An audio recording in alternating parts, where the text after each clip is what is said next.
Morning guys, and welcome to another morning devotion. Thank you so much for joining with us this Thursday morning. I'm delighted to just spend a few minutes with you, encouraging you and maybe just helping you to move one more step further on with the new season that we're now approaching and preparing. I suppose Christmas is coming at us and all the things around that season that some of us love and some of us maybe not so much love, but for me I love this season that we're just moving into now. But I think it's easy with all that's going on around us in the world at the minute to kind of just lock down and batten down the hatches. And what can happen so easily in a season like this is we can just focus on me and my small corner and forget about everybody else, and just trying to, because of all of what we're hearing through the news waves and through all the different social media platforms, it's so easy to just lock down and think about your own world. And I want to kind of challenge that with us this morning, because God has not given you and me a spirit of fear. I know that that's what's going on around us in the world today and around society at the minute, but God hasn't given you and me a spirit of fear. He tells us in His Word that in 2 Timothy, He tells us that He hasn't given us a spirit of fear, but what He has given us is power and of love and of a sound mind. He's given us a spirit of power. So you and me have the power to speak into situations. You and me can speak to circumstances and believe that God can do something about it. And He's given us the ability to love in the midst of all that's going on in the world at the minute. So we can choose to not just love around ourselves, but we can choose to love those outside of our family circles as well. And for the big battle, I believe, that comes against a lot of us in this season, and every single one of us face this battle of what's coming at our mind and all those challenges that comes at our mind. But God tells us in His Word that He hasn't given us this spirit of fear. He's given us the ability, the privilege to have the power, to have the love, but also to have a sound mind and hold on to the things that God has for you and me. And so in this season, as we approach this Christmas season, and as everybody starts to think about Christmas lists and all the things that they want to buy and how are we going to do this, but all the things that's kind of coming at us in the world today, is my job secure?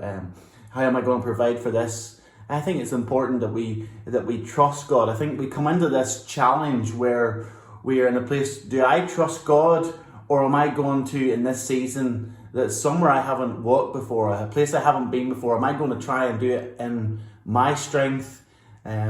Because God, I haven't really worked that out for you yet. I haven't worked out whether I can trust you or that, so I maybe want to hold on to a little bit of that myself. Well, I think it's important that we grab that and see what God's Word has to say about that to help us for the season that we find ourselves in. I think there's nowhere better to go and to find out what happened in Genesis 22, whenever God tests Abraham, I suppose, as it were, as he says to Abraham, I want you to get up in the morning, I want you to take Isaac, I want you to take him up to Mount Moriah, and I want you to lay him on a bed, and I want you to sacrifice him. I want you to offer him up as a burnt offering to me.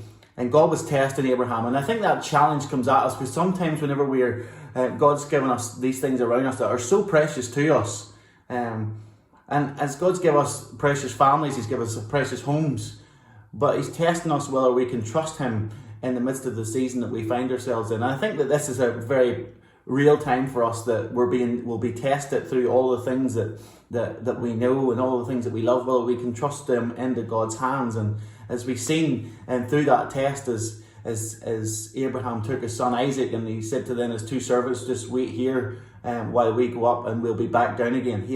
He believed God, that God was going to turn up in his mess, in his circumstance, and his challenge. And I want to challenge you and me this morning, because I think that challenge comes at me very strong this morning, as well as I'm sure you. But that test of, can I trust God with my days ahead, with Christmas approaching? Can I trust you, God, with this? And what happens in this is that as Abraham laid his son down, he laid him down, I suppose, as an offering to God. Then God speaks to him and tells him to stop.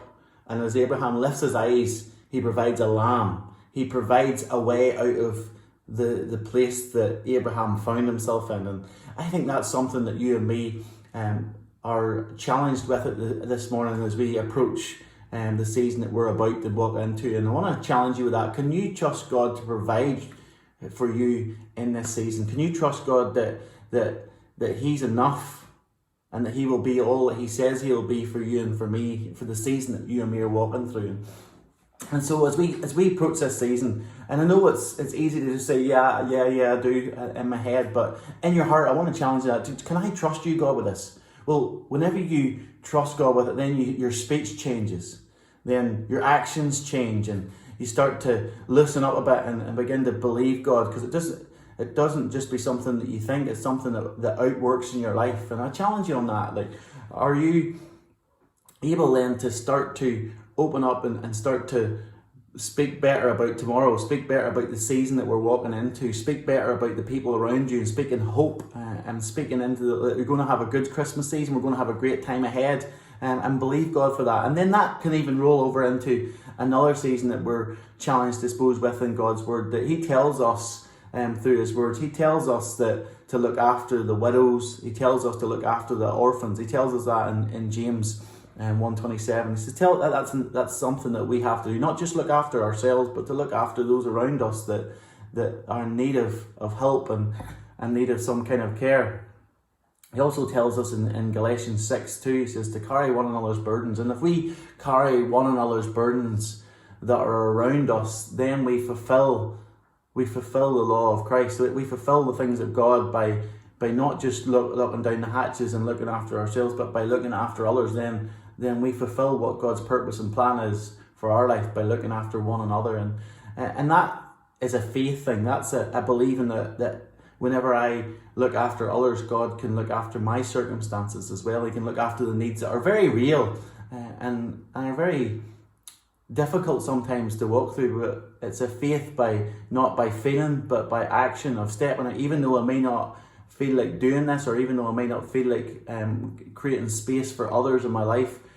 But it's a faith thing to step out and say, God, I'm going to trust you, that I'm going to be a generous person with my time in this season that I walk into. I'm going to be generous with my finances. I'm going to be generous with my words with people around me. I'm going to make sure that my life brings hope to other people in this season. And as Romans reminds us, and there's a verse that I love all the time, it tells us to call things that are not as though they were. And it's important that we speak things into existence, that we speak hope into existence, that we speak truth into existence, that we speak new days into existence, that as we're reminded that our tongue is like a ready rudder. As we speak, then we start to move towards how we speak things over our lives. We start to shape our lives and walk in those directions. And I think it's important that we speak well and begin to speak good, that as we approach a new season, we speak well and we speak excitement and we speak joy over the season that we're just about to step into. And as a church family, I'm so excited for what God has ahead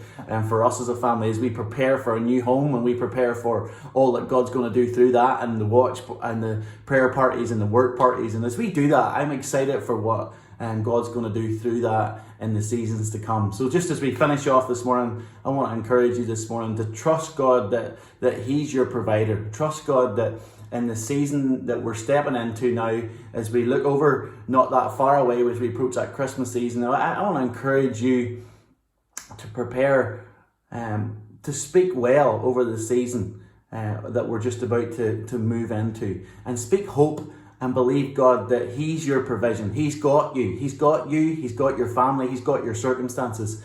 And it's going to be a great season. So let's make sure that we don't lock down and allow fear to have anything in our lives. Remember, God hasn't given you and me a spirit of fear, but he's given me and you a spirit of power. So we have power, and he's given us that love, and he's given us a sound mind. So thank God for that this morning. Thank you so much for joining with me, and I just pray you have a blessed Thursday. Enjoy yourselves, guys. Speak soon. Take care. Bye.